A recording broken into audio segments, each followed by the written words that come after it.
The red light is on.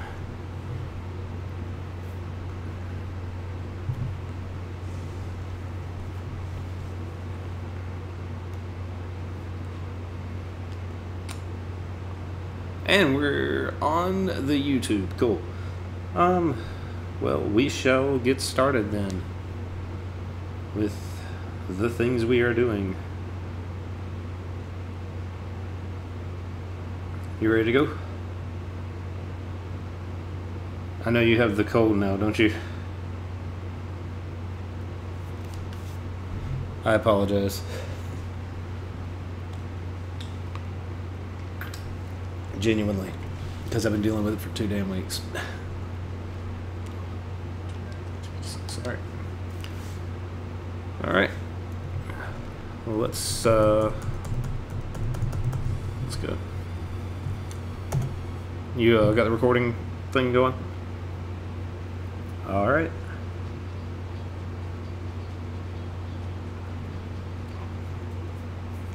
Good evening and welcome to the Z-Trigger podcast. My name is William Hill.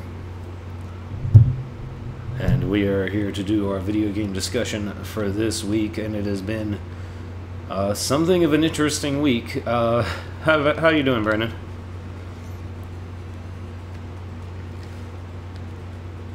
And play gridden, right? I know how you feel. Trust me. So, before we dive into the other things going on, what kind of gaming have you been doing this week?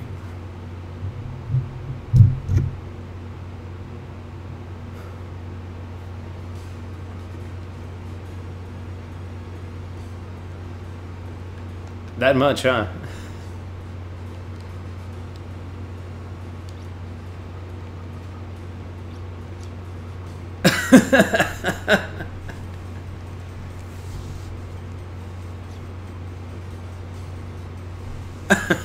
It must not have been that memorable. Did you get much further in, oh hell, did you get much further on Secret of Mana or Earthbound?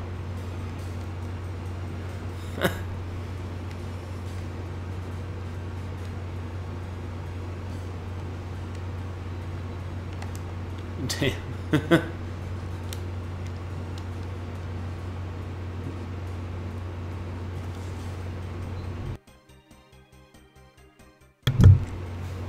Well, you do have weeks like that, so I mean, that's not outside the realm of possibility.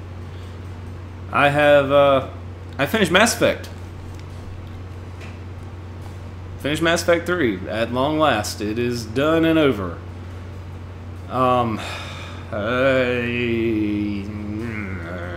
Grumble, grumble, grumble. 6-year-old gaming rage that everybody else had understood. You know, sorry, I'm still getting over that cold that you've got. I have no problem with the concept that, you know, the storyteller has the right to make the ending they want to make. But I genuinely have a hard time believing that fucking thing is the ending that anybody wanted to actually put their name on with the end of Mass Effect 3. Now, and mind you, I supposedly got I downloaded the extended version. I didn't get to see it. I watched the extended version on YouTube, and that was about the lamest damn excuse for the ending to a 100-hour story that I've ever experienced in my life. And it's made... I got a shitty ending because I didn't play multiplayer. And yeah, you have to play multiplayer to get the quote-unquote best ending. Not very much. You get like a couple of minutes of extra footage. It is pretty damn terrible, by all accounts. Like, it is so very much EA's fault, because yes, they did. They are, you know,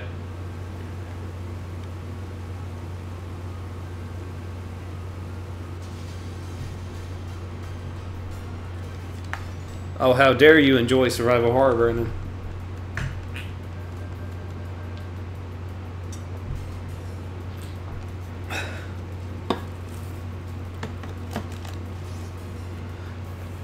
I don't know, like, it's not worth harping on about, you know, the details of it, but seriously, the legacy of that game is that it's about, the legacy of the Mass Effect trilogy is that it's about 85% goddamn amazing action-oriented role-playing game, 15% mediocre controls in the first game, terrible fucking ending, and some particularly bad writing in places. And also, like, because I really enjoyed the second one, but there were things about the third one that, aside from the ending, kind of irked me. Like, some of the game design got really lazy. And then you add in things like, oh, here's and then you get, I don't even know if I could call this like a glitch or anything, but, so Thane from Mass Effect 2. Interesting character, had an interesting story. You can see him again in Mass Effect 3. But I saw him on the map in the hospital on the Citadel, and I went to go see him. Nowhere. He was not there. Map said he was there, he was not there. I tried to go see him like 4 times, and then all of a sudden he shows up on the memorial wall on the Normandy. He just died off camera. It's like, hey, fuck you if you wanted to go see your friend before he died off camera. So, things like that bothered me. It's just, Mass Effect 3 is a bit of a mess. All in all, and that and the tacked on multiplayer is embarrassing. Especially, because you think about the level of control you get over the type of story you want, and then they just screwed it all to hell. Very frustrating thing, and I'm harping on something about that people were complaining about 6 years ago while I was not playing it. But the fact is, like, the fact that I could go into it knowing it was going to be that bad and still be disappointed just shows you how well they were doing before they got to that. So, yeah, that was my experience with Mass Effect. That wasn't the only thing I played past week. I mean, I finished that and that was great, but I picked up a 14-year-old run, or 14 or 15-year-old run of Wild Arms 2 as well. As you can see, I'm working on that now on the stream. And sorry, dying. And viewers of our YouTube channel would know that I've also now played Star Fox 2. All of it. And that was very short. If you want to go and see what I thought about it, you can bring up the recording here on our YouTube channel, which you subscribe if you enjoy doing that sort of thing. But yeah, that's my game this week. But it is time to talk about, on the subject of corporations being garbage. So let's dive into the deep end, and let's get into the really terrible stuff right out of the gate. We're going to talk about loot boxes. Just like everybody else on the net's been doing this week after the release of Shadow of War, the Middle-earth Assassin's Creed flavored thing that is otherwise supposedly a pretty good game. By all accounts, Shadow of War is supposed to be an excellent game, but I think that it's most fitting to point out that there are review publications that have reviewed this game at have given it a very low score, entirely because of the fact that it's so heavily influenced by these loot boxes. Brandon, do you know what the loot boxes are for this game? I actually have not found out what's in them, other than it's serious enough to affect people to not want to buy this game. There are people actively talking about boycotting this game. So what's in these loot boxes, Brandon?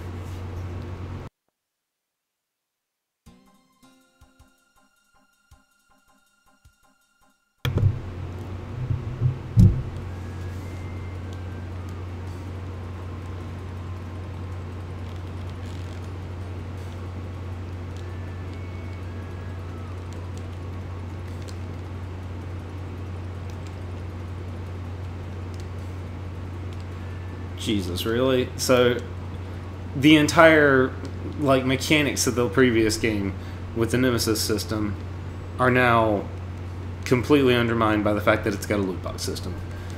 It's something driven by microtransactions and complete wastes. Oh, okay. Why does every goddamn game like tagged with this like necessity for a multiplayer mode? Not every game needs multiplayer.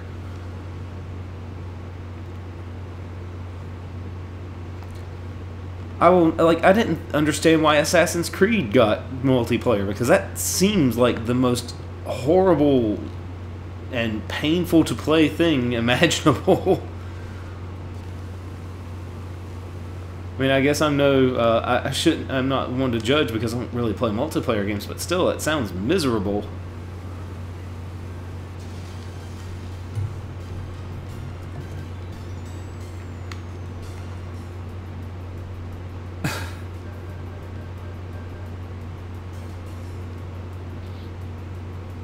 Friendly and ranked. So it's bullshit. It's bullshit.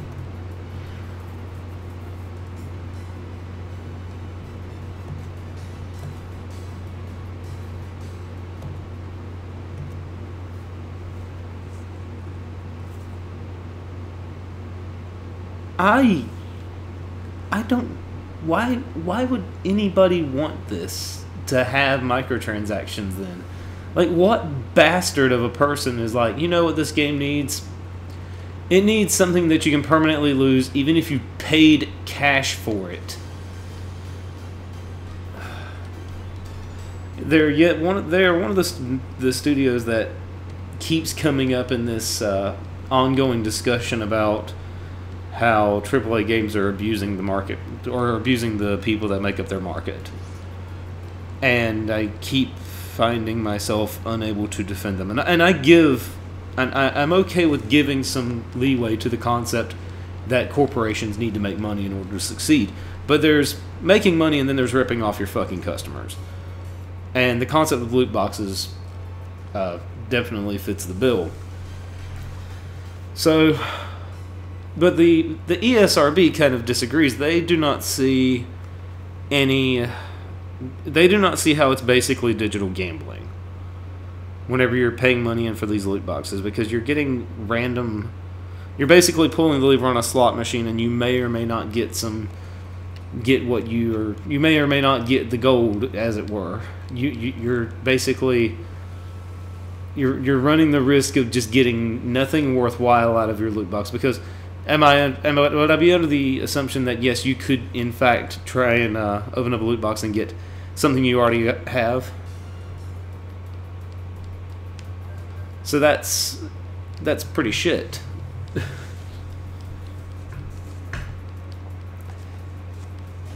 So the question that we kind of ran on whenever we were talking about it last week is because the thing that we kind of compared it to was Magic the Gathering, for example, like anything that has like booster packs and the market that surrounds that. And you started buying Magic as of this past weekend. That's correct, right? We can bring that up in this conversation, right? How do you feel about that comparison, having gotten into that now, or having?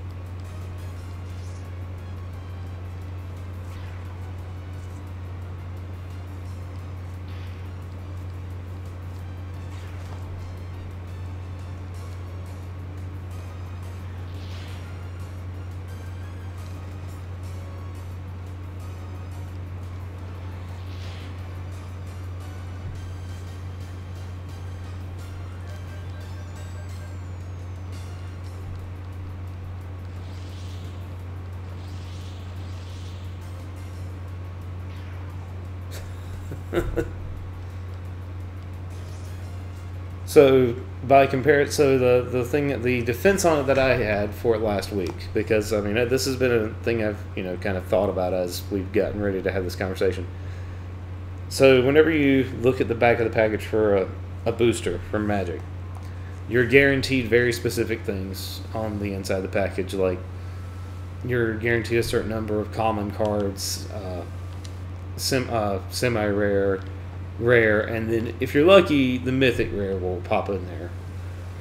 And that's it's a slim chance. I mean, you're not going to get one of those all the time because that's the quote unquote best cards in the game for each set. But it tells you on the package exactly what you may or may not get, and you do get exactly what you're advertised in terms of semi-rares and whatnot. Is that I can't see there being an equal disclaimer on these loot boxes, but then again, I've never played the kind of game that employs them either.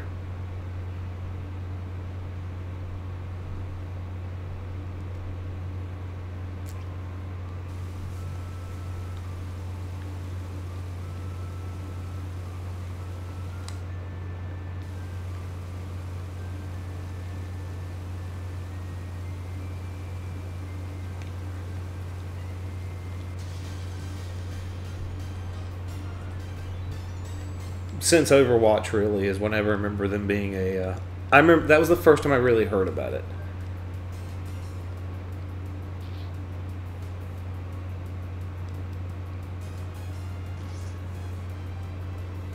Yeah, because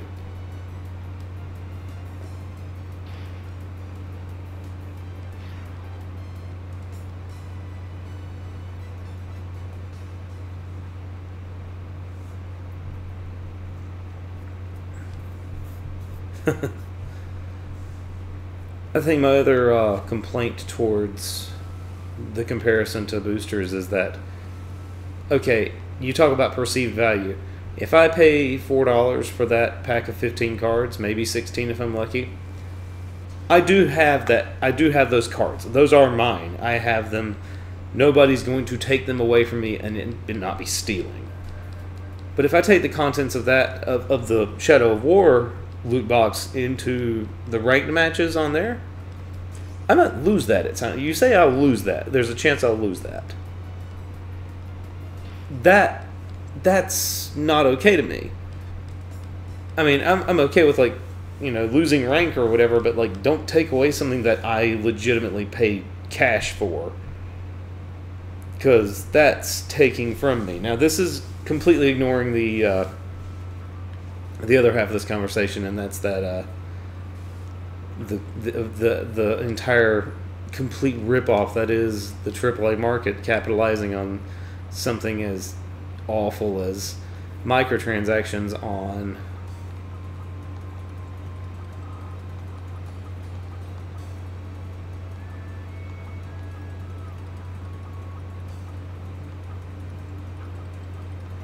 See, I've read about EA doing something. I've not seen what it is yet.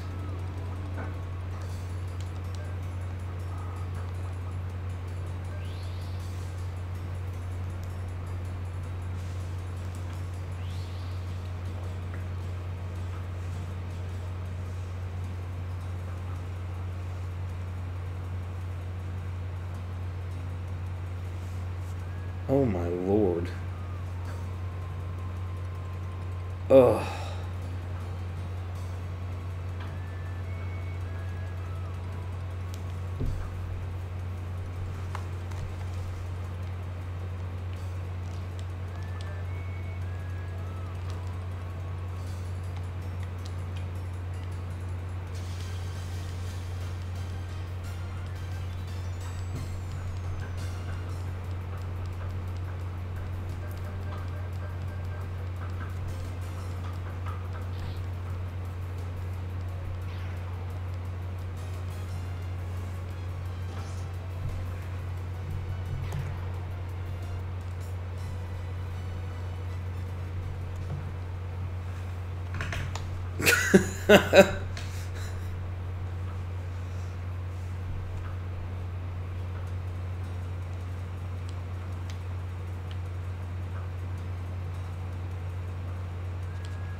And this is the same. Isn't this the same sort of thing that was just in NBA 2K18 as well?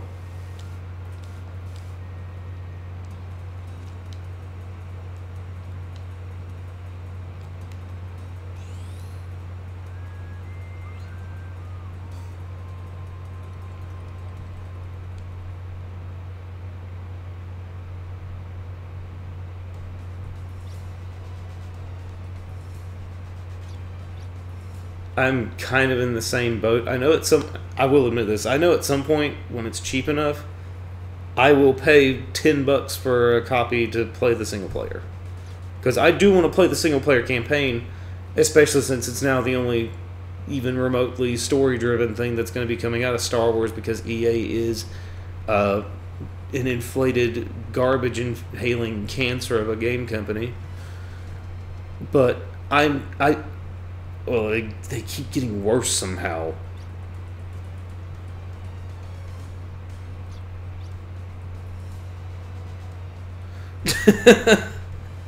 Activision's bad. They really are. But they're the...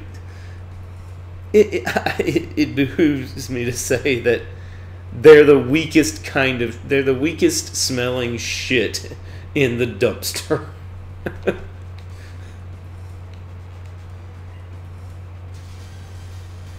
Nope.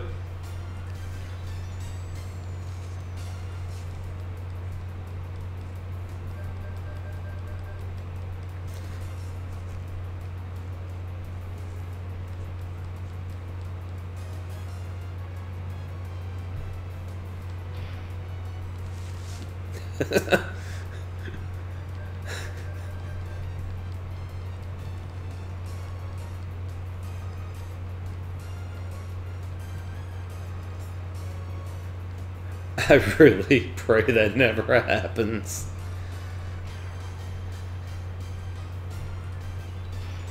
Look at Origin and BioWare. Look at both of them.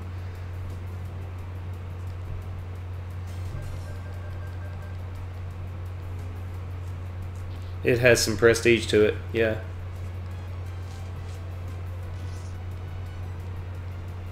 Oh, yeah, they just shuttered. They shuttered the one that made Andromeda already. It's only a matter of time. I say that I bet that after Anthem fails to really reach people and do what they want it to do, that's the end of BioWare. That'll be it. Because I don't see that game making the waves that they probably think that it will.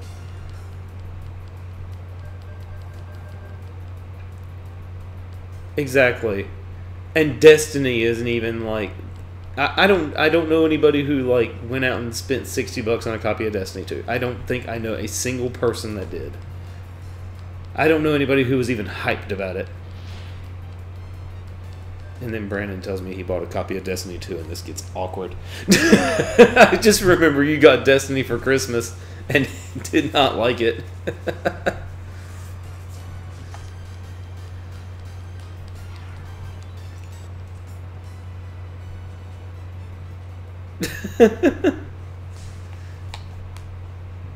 You know, I thought about paying $5 for it, but then I was like, but I wouldn't want to, but Brandon's not going to play that with me. He hates it.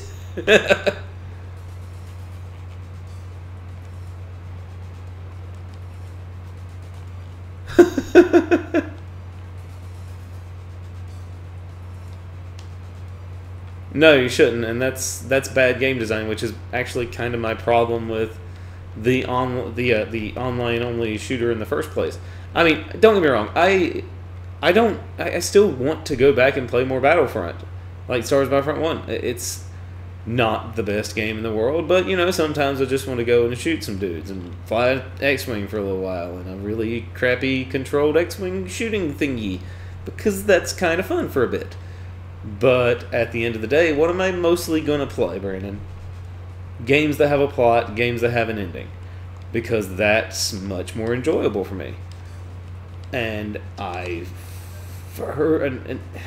there's nothing that keeps me playing a game that is entirely driven by like online gaming and being the best at shooting the guy in the face with the gun. That's not as exciting as finishing a game because, fuck, right now, as we record this podcast and we're doing our live stream, I'm playing a game that came out in 2000, and nobody really bought it. I don't think it sold well. Was a middling success critically. Like, this game was like, yeah, it's an RPG and it has mechanics that work. Don't expect much more than that. Also, this translation is fucking dodgy. But I find that more interesting and more appealing than a game that just expects me to be happy about dumping 500 hours into going online and trying to take down an AT-AT walker in those giant 60-player maps or whatever it was. 40-player maps. No, I don't either. That's like the worst mode in that game. Because it's tedious. It's fucking tedious. It's not even like it's not even like ride in snow speeders and avoid getting shot at and try and take it down with tow cables. I don't even think that's an option. So yeah, that's not appealing to me. I'm not even the market for the type of game that will have loot boxes, really. But what's to say that what's next is loot boxes in single player driven games? Like, not even online modes, just like single player games will have loot boxes, and it's gonna like try and nickel and dime you after you spent $60 on it. Like, I could totally see Ubisoft pulling some of that shit. Like, you go out and buy Assassin's Creed Origins or whatever the hell it is, and isn't that the name of the new one, Origins? and like, if you're gonna get a new Hidden Blade that doesn't suck and like isn't made of toothpaste and plastic splinters, that you have to go and spend $50 on in microtransactions to get the decent blade, but you're still unarmored, and I don't know. I'm probably getting into worst case scenario thinking here, but I can't help it. I'm so over the crap that they're pulling these days, you know? I'm tired of...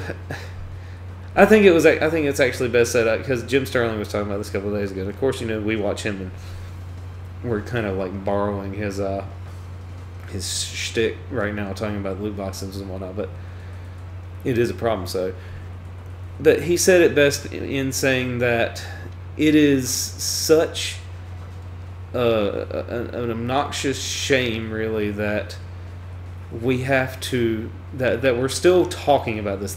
And I'm bored with it.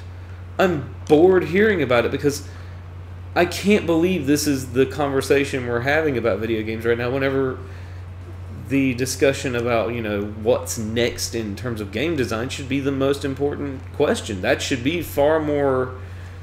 That should be at the front of our minds, where this shit about microtransactions and loot boxes is still there.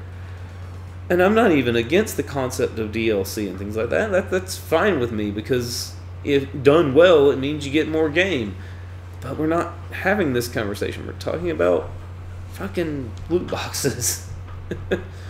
And we're going to be talking about this because as of the past couple of years, especially the past few, like 2 or 3 years going into this generation, they're taking more and more out of the games that we're paying $60 for, and then they're making us pay for it in some other way. Like, the shit that they're doing in these loot boxes is stuff that was literally unlockables in games that cost $40 on the PlayStation, and I don't know why.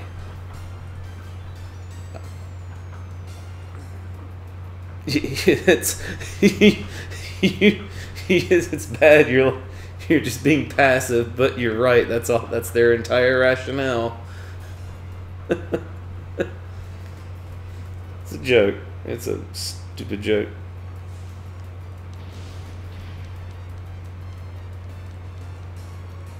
I will be honest with you. I was thinking yesterday about how happy I've been playing this fucking PS1 game. It's like, man, I should just give up modern games and buy PlayStation games instead. It would be so expensive sometimes, but the games are far more interesting. They're more fun. You can see the work on the screen here. I'm a little bit jaded by all the middleware engines in a way. Like I think about the amount of Unity and Unreal Engine games that are out on the market, and Autodesk and like all these middleware engines, and then I think about, and then I'm looking at Wild Arms here. Like these rooms that these games take place in are like these floating like platforms you walk your characters around on, basically, with walls that are 2D and like disappear. They drop down so you can see your characters as you rotate the camera. And this was how they dealt with the limitations of the hardware in making 3D games at the time. Similar to how you also had games that had pre-rendered backgrounds and things and so on. And it's so much more interesting looking to me, as dated as this game is. I mean, like visually dated as it is, because I mean the like polygonal character models they don't look as good as they used to me, but they are still more interesting and endearing than Gun Guy 141 with the stubbly face and the goddamn fucking grizzly brown smut shit all over his face from where he's been like crawling in the dirt. And I don't know where I'm going with this. You know what I'm trying to say, though. It's more interesting than that guy that is in every goddamn game. So I'm kind of with you. I really am just sick and fucking tired of the way modern gaming is, and I literally could be happier playing older games. And I'm going to use this as a transitioning point to talk about something else, because we're being very depressive about our chosen one of our chosen hobbies here. So that said, I sent you a list earlier tonight of literally every RPG that I have a physical copy of that I have not beaten. Did you have a look at that?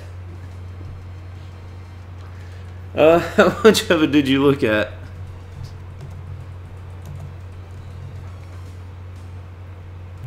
Yours is longer, is the scary thing.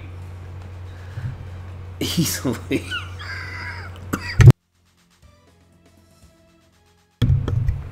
Plague cast, not podcast here. So I'm looking at this. I made this thing, so I keep track of my backlog on backloggery.com. And I do this for two reasons. One, it's a way to track my collection. And the other reason is that I would like to know how many of the games I've beaten, so that I don't just sit around thinking about how much money I've spent on my game library, as it were. Because, if you're going to own as many games as I own, and we're not going to say how many that is because it's a little ridiculous, to be honest. I enjoy my giant game collection, but it is ridiculous. So it's better. It's good for my brain to know that I've finished some of the games that I own, and that's one of the reasons this year I've kind of tried to focus on some of the older stuff as well. But I wanted to know, because I've been trying to finish more RPGs this year, how many of these RPGs I own that I needed to beat.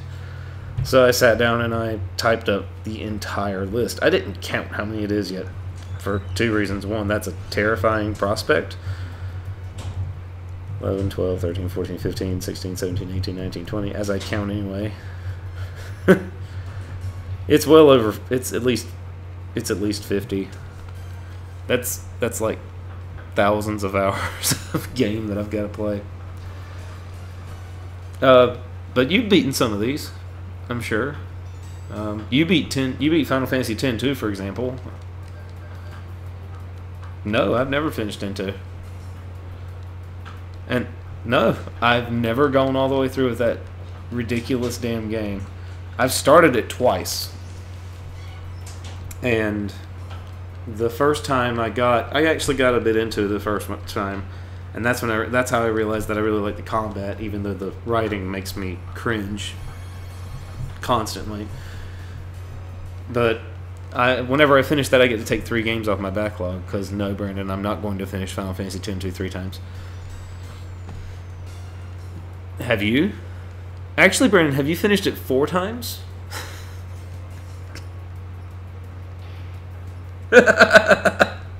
You do own 4 copies. I do want to point that out.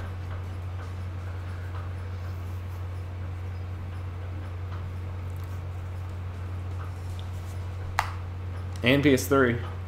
PS3.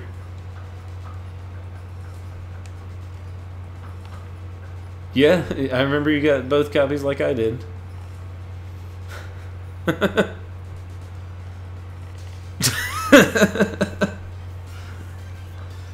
See, I mean, immediately, I also see on my list that you've also beaten Lost Odyssey,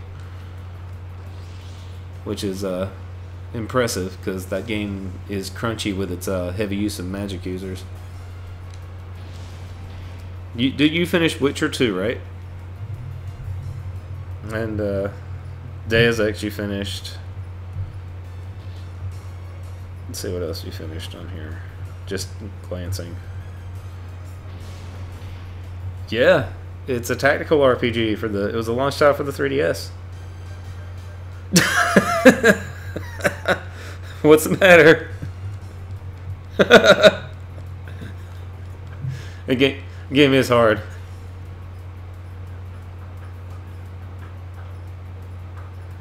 It's a mean sumbitch of a game. I'm about halfway through it. It's not easy. It is not easy at all. You finished Lunar Silver Star Story, right? Yeah.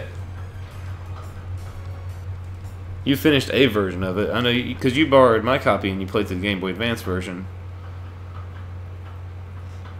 So that's a version of it. I mean, I still consider that.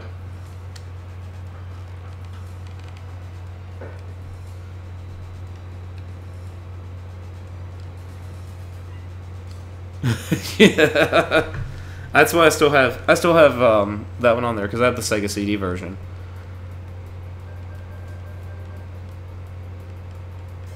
Nope, it's not.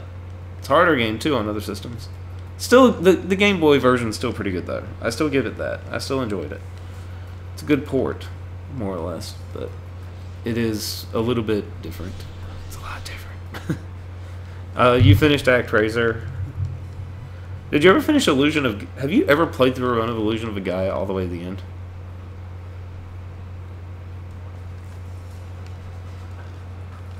Yeah, it is. It's a different type of Zelda hard, although I didn't put Zelda on here, which is probably troubling to some people since I put ActRaiser on here, but I feel like ActRaiser is more RPG-ish. I could be...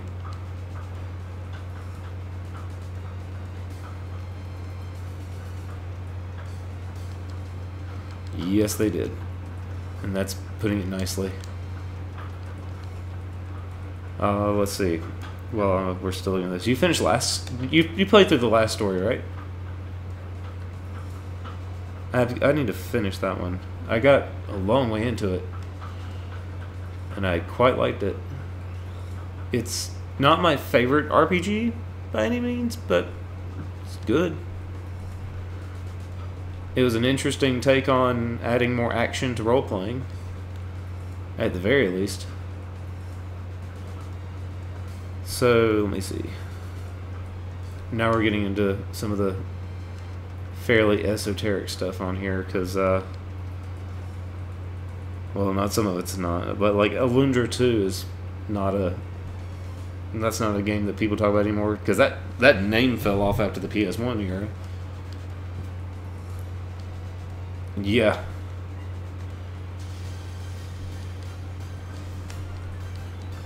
No, because the first one, people played the first one, and people played the third one. I don't really know anyone that really played the second one, or the fourth one, or the fifth one, or Alter Code F, which is an outrageously expensive game now.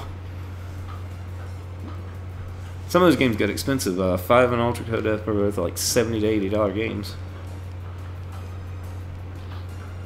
Yes, it does. Which is one of the things that sucks about the generation changing. And it also, if I'm not mistaken, yeah. But that would... So, Jade Cocoon, there was only 2 games in that series. I've never bought a copy of the second one. Supposedly it's really short, though. Cartia, which is a game you'll never buy. And Kudelka, a game that I've gotten into that one. That one's pretty interesting in that it's trying to be gothic horror and a JRPG, strategy RPG at the same... Not strategy, really. It's a little bit strategic. It's not exactly a good word for it. It's hard to say. And,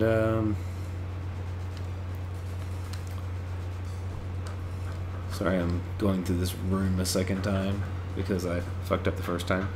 Okay, so I want to bring this up because you mentioned this over the weekend. Parasite Eve. You've beaten Parasite Eve. You were saying... Yeah, you were saying over the weekend that you said that game was really hard. How did you get through it, if you do not mind me asking? Because I got to the ending. My original save file that I still have is at the end of the game. But I can't get through it because I don't have enough ammo or anything to deal.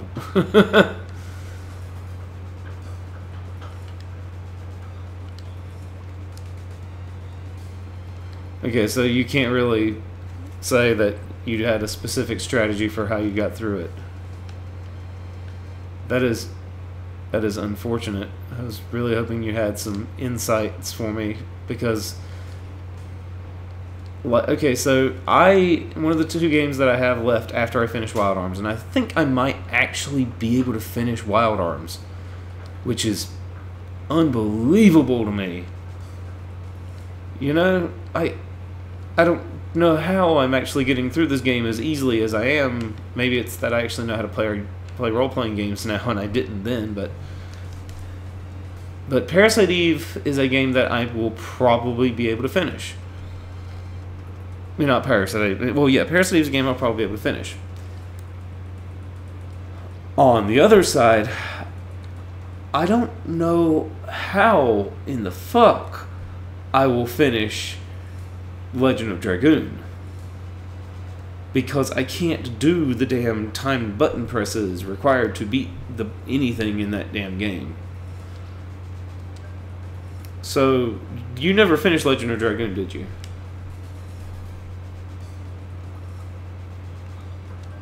So I'm close. I'm at the City of Law. There's only 2 dungeons left after that.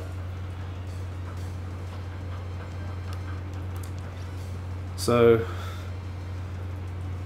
I'm worried about this because of the RPGs I have on the PS1. I only have 3 of them that I bought when I was in high school left, and that's the 3 of them: Wild Arms, 2, Legend of Dragoon, and Parasite Eve. Everything else, well, I mean, I guess I also have Vagrant Story from that time period, and I need to finish that. You've beaten the Vagrant Story, right? You care to mention how that was possible?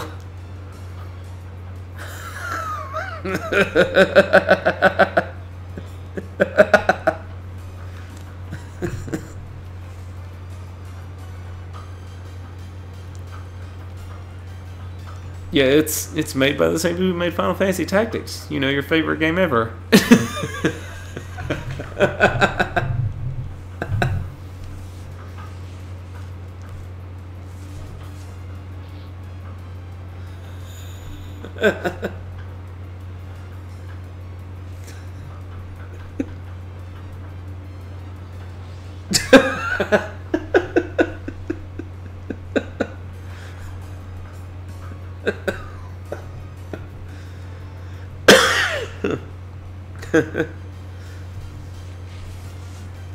That game is definitely challenging.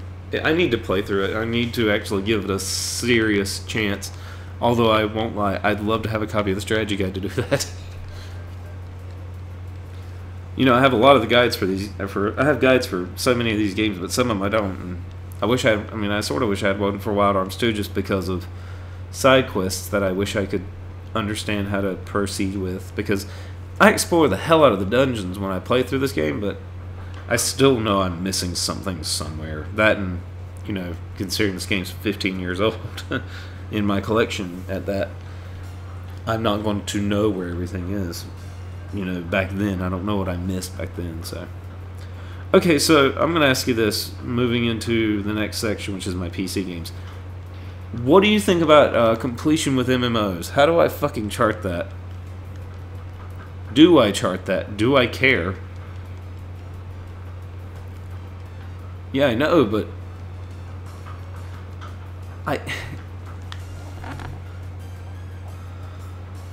yeah, I mean, that's it. Let's be honest. Other than WoW, I only own free-to-play MMOs. Oh, I guess 14 as well. But yeah, all of my MMOs I've got other than those two are free-to-play. Oh, and you want to hear something really crazy? I work with a guy now who can actually take a character from level 1 to level 100 in WoW in 8 hours. Heirlooms. Yeah, they're things that you can put on your character to multiply their experience points. Yes.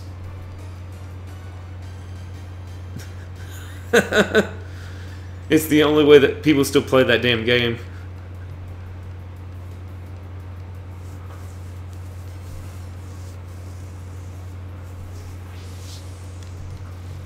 Well, the other thing that does that is, whenever because he's played it before, any tank that he makes can go directly into raids. So yeah, he can literally take a character from level 1 to 100 in 8 hours. Which is ridiculous. What? You see, that's kind of the thing I told him. It's like, I can't... I'm not the right gamer for that.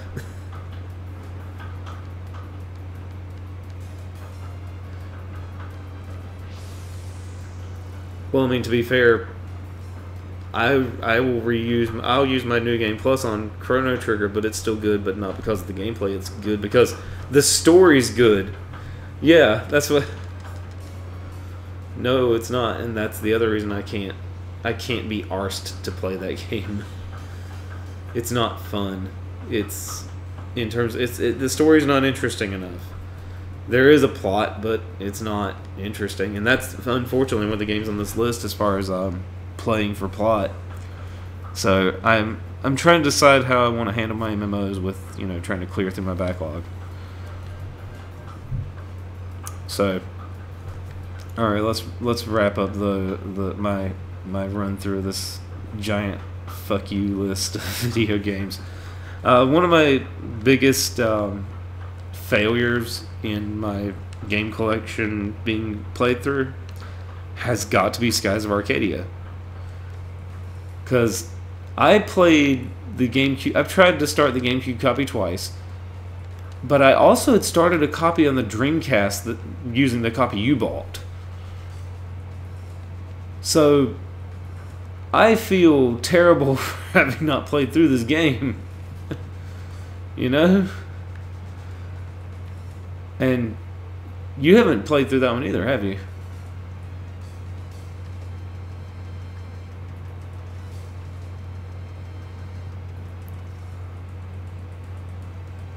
So I don't remember you. I remember we both. I remember you got a little bit further than I did because you got to. You did more of the ship battles than I had. I don't know. That was one of the most. It was one of the most interesting concepts in the game.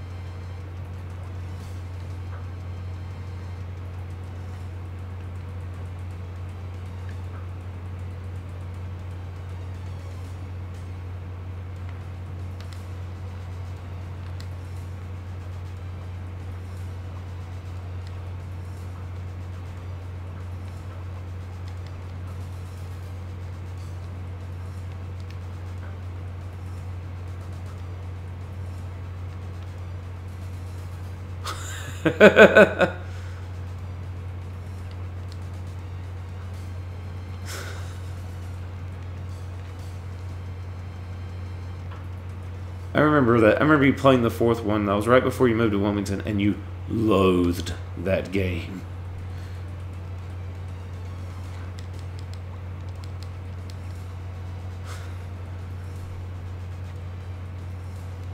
Yeah, because you weren't prepared. I remember that's the reason why you didn't finish. Because you even finished 3. And I think you finished 5 as well. I think the only 2 that you have not finished beginning to end are 2 and 4. And Tactics and Tier Crease.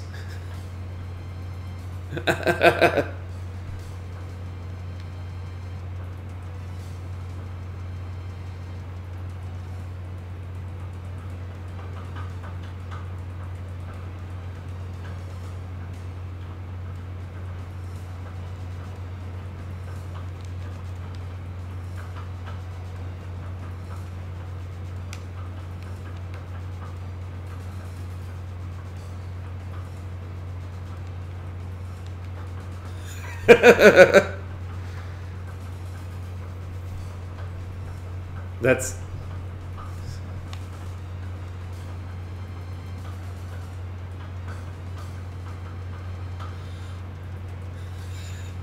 because they're an asshole.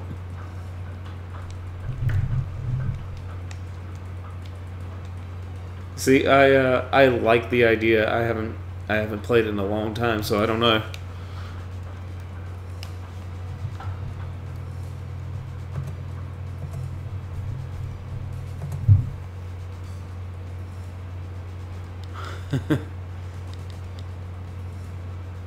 Yeah, for the DS, right?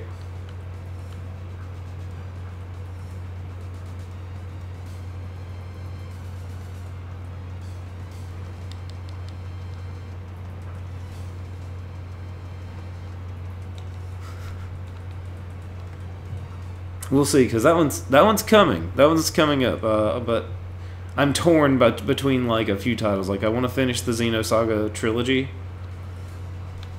I only have 1 game left. I finished 2, so it's time.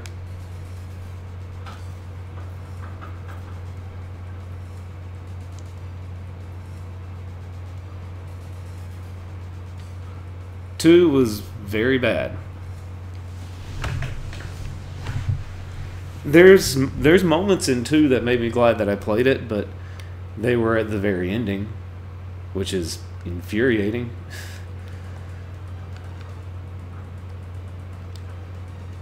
You're exactly right. You're exactly right. I cannot argue your opinion there. You are correct. But I earned it. I did my part. I played through the game. And now I also have my save file ready to load up in the 3rd one.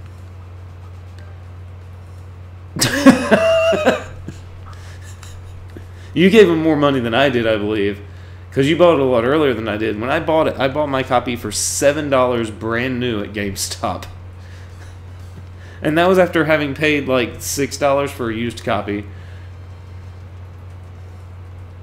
Interesting times, those last days of the PS2 games. But that one's on my plate that I want to play, and I also have been kind of interested in playing Star Ocean until the end of time. Yeah, you bought it new, didn't you? So, I just keep walking off cliffs in the game I'm playing. This is really bad.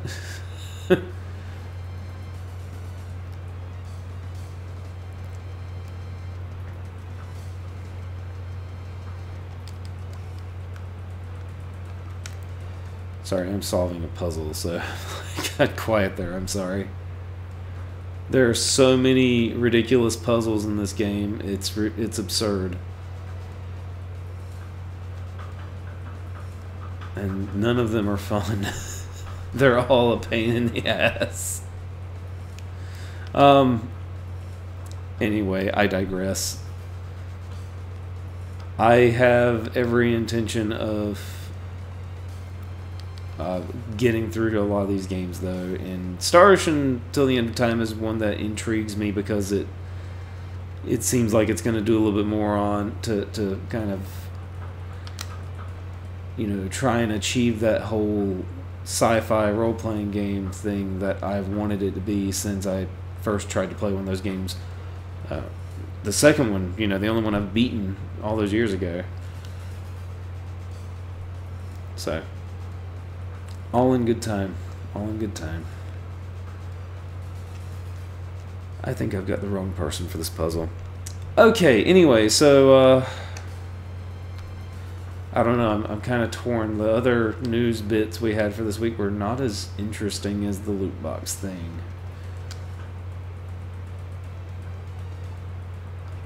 Because they just weren't. It's been such a really weirdly quiet, you know, fall season for gaming, you know? Oh, you got anything else you want to throw into the ring before we wrap up? Alright, well then we will call it a show for this fine Z Trigger podcast. And in the meantime, you can always follow us here on Facebook, or you can follow us on Facebook or Twitter at Z Trigger Live, or here on YouTube, which you can just do by hitting the subscribe button, because, well, that's what you do here on YouTube. And we'll be back later this week with another exciting and fun episode of the Z Trigger podcast. And until then, good night.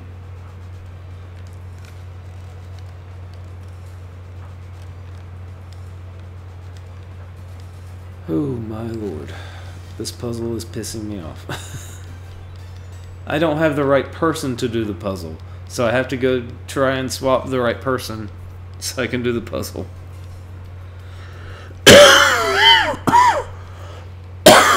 Plague. Ugh. I'm gonna grab something to drink, and then we can do the book show. You sure? That's understandable. Alright, man. I probably should go to bed anyway. I gotta be back at work at 8. I'm so fucking tired of being at fucking Food Lion. Oh, that's right, you're off. You're off after that.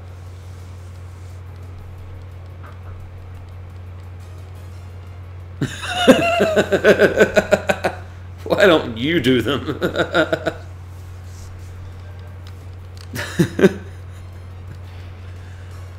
Alright, well, anybody who's watching the live stream, thank you for joining us, and we will see you later.